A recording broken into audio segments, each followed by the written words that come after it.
Stock जिसमें जबरदस्त तेजी देखने को मिली वो है पीएनबी गिल्ड्स। पीएनबी गिल्ड्स के एमडी विकास गोयल जी हमारे साथ है। पीएनबी में ऑफ कोर्स ये न्यूज आई क्योंकि जेपी मॉर्गन के बाद बात इस तरह से आई कि ब्लूमबर्ग ईएम इंडेक्स भी प्रपोज कर रहा है कि इंडिया बॉन्ड इंक्लूजन होनी चाहिए, इंडिया गवर्नमेंट बॉन्ड्स की। और इसके बाद हमने देखा स्टॉक 1997 के लेवल से आपको 114 के लेवल पे सिर्फ 3 महीने में ही नहीं, अगर हम आप पिछले सिर्फ हफ्ते या फिर 1 महीने के चार्ट्स देखें तो उसमें भी आपको मूव कैप्चर हो पाएगी। बहुत बहुत स्वागत है आपका विकास जी। ब्लूमबर्ग ने जो ये प्रपोजिशन दिया है कि इंडियन बॉन्ड्स इंक्लूजन होना चाहिए टू दैट ईएम इंडेक्स, और इससे पहले जेपीएम भी बात कर चुका था। आप इन सारे इवेंट्स को और कितना पोटेंशियल इन्वेस्टमेंट देखते हैं इंडिया में आ सकता है आफ्टर दिस इंक्लूजन? जो Bloomberg EM local currency index का इंक्लूजन हुआ है, इंडेक्स छोटी सी इंडेक्स है। इसको about $30 billion worth of funds track करते हैं। और जो हमारा अंदाजा है, जो फार बॉन्ड्स इंक्लूड हो रहे हैं, 32 फार बॉन्ड्स इंक्लूड हो रहे हैं 420 बिलियन के, वो जो उसकी वेटेज बनेगी हमारे लिए वो 7% बनेगी। दैट मीन्स अबाउट $2 बिलियन और आएंगे। तो इसका जो इंपॉर्टेंस है, ये फ्लो का इंपॉर्टेंस नहीं है। 2 बिलियन तो छोटा सा अमाउंट है, क्योंकि जेपी मॉर्गन, आपको जैसे याद होगा, जेपी मॉर्गन की इंक्लूजन के बाद हमारी एक्सपेक्टेशन है 20 से 25 बिलियन। सो ये तो अबाउट 10% ऑफ जेपी मॉर्गन है। पर इसकी सिग्नलिंग वैल्यू बहुत अच्छी है। सिग्नलिंग वैल्यू का मतलब ये है कि इसका मतलब है अगर 1 साल सब कुछ ठीक चला तो अंदाजे से, मेरे अंदाजे से जो जेपी जो ब्लूमबर्ग ग्लोबल एग्रीगेट इंडेक्स है, फ्लैगशिप इंडेक्स, उसमें भी इंक्लूजन हो जाएगी। सो ये टेस्ट केस है। मार्केट का एवरीथिंग गो स्मूथली, सब कुछ ठीक ठाक चल रहा है, तो फिर ग्लोबल एग्रीगेट, जो ब्लूमबर्ग ग्लोबल एग्रीगेट में इंक्लूजन हो जाएगी। वो signal, that signal is more important. दूसरी बात ये है कि एक डोमिनो इफेक्ट है। जेपी मॉर्गन में इंक्लूजन हुआ तो ब्लूमबर्ग में इंक्लूजन हुआ, उसके बाद अब ब्लूमबर्ग ग्लोबल एग्रीगेट में होपफुली 1 साल बाद इंक्लूजन हो जाएगा। जो इंडेक्स प्रोवाइडर्स हैं लाइक रसेल, एफटीएससी रसेल, उन पे भी प्रेशर होगा टू इंक्लूड इंडिया। तो मार्च में उनका भी रिव्यू है। होपफुली रसेल में अगर इंक्लूजन हुई तो then we will again have significant flows, 10 से 20 बिलियन डॉलर के बीच में आ सकते हैं। सो जो इंपॉर्टेंस है वो सिग्नल की ज्यादा इंपॉर्टेंस है, रादर देन कि अपनी ये जो इंडेक्स है, इंडेक्स तो छोटी सी है।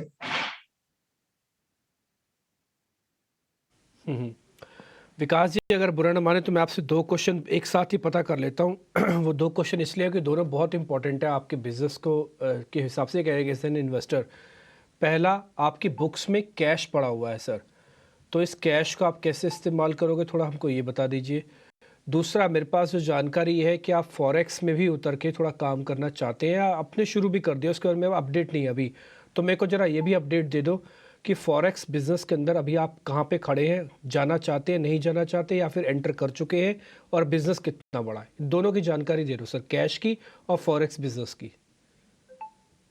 सो कैश का, we don't have cash on our balance sheet. हम लेवरेज बैलेंस शीट चलाते हैं। सो हमारा जो कैपिटल बेस है वो 1250 करोड़ के करीब है, और balance sheet size is about 22,000 crore currently. तो इसका मतलब है रफली अबाउट 20,500 करोड़ हम बोरो करते हैं, so to fund our balance sheet.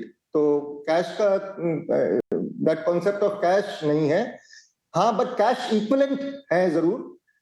सो हमारा, आपको पता ही है, हमारा जो बिजनेस है वो गवर्नमेंट सिक्योरिटीज में डीलिंग में है। So from treasury bills to long dated central government securities, state development loans and corporate bonds, that is our primary business. So आप, आई थिंक जो रेफरेंस है कैश की, that must be reference to treasury bills. So that can be a possibility. And occasionally अगर थोड़ा सा surplus हमारा है cash management में 1-2 दिन का, तो that we will be deploying in money markets. But that is, वो 1-2 दिन की बात है। Generally speaking, we are a borrower in the market to fund our asset base. दूसरी बात है जो फॉरेन एक्सचेंज बिजनेस की, we were always doing currency futures. And आपको जैसे पता ही है, हमें फिर लाइसेंस मिला है to do business equivalent of AD1 money market making business.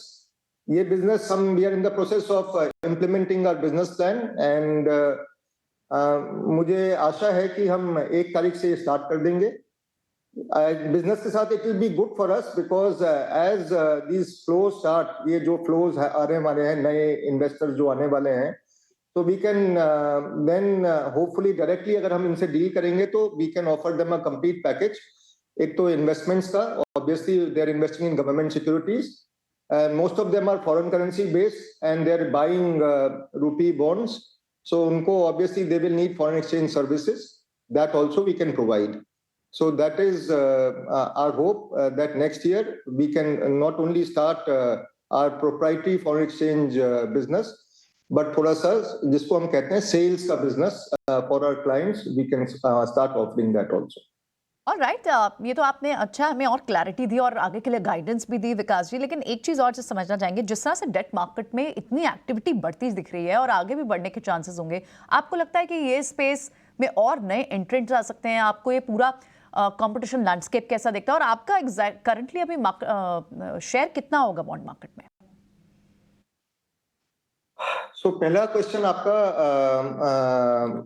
कि नए एंट्रेंट्स, ऑफ कोर्स ये जो वोट ऑफ कॉन्फिडेंस है in Indian debt capital markets, हमारा structure, the width and the depth of the markets, that is why inclusion has happened first by JP Morgan and now by Bloomberg.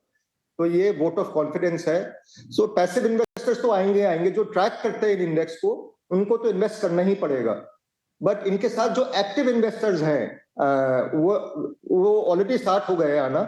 तो आपने देखा होगा flow जो है, FPI flow in debt markets which was stagnant has picked up and this will continue to pick up. So ये बहुत अच्छा तरीका है हमारी इंडियन डेट कैपिटल मार्केट्स को to be introduced to global investors. So index तो ठीक है, लाइक आई सेड कि इंडेक्स है, उस पे तो जो पैसिव जो ट्रैक कर रहे हैं उनको तो आना ही है, but they also will have may be active funds.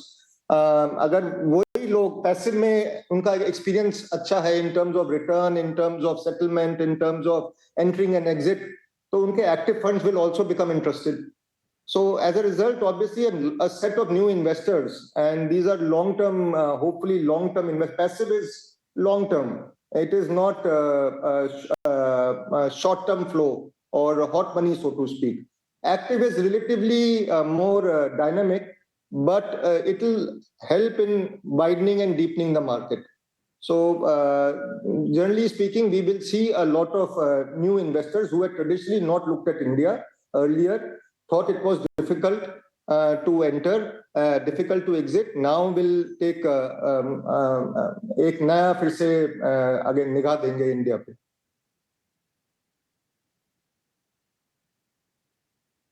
जी बहुत बहुत शुक्रिया, थैंक यू वेरी मच. आज अपने टाइम निकाला, अच्छे से आपसे बातचीत हुई, बहुत सारी क्लैरिटी मिली. हाँ, बहुत सारी क्लैरिटी मिली सर. जल्दी आपसे वापस मुलाकात होगी सर, वापस बात करेंगे sir. Thank you very much, बहुत बहुत शुक्रिया, थैंक यू वेरी मच.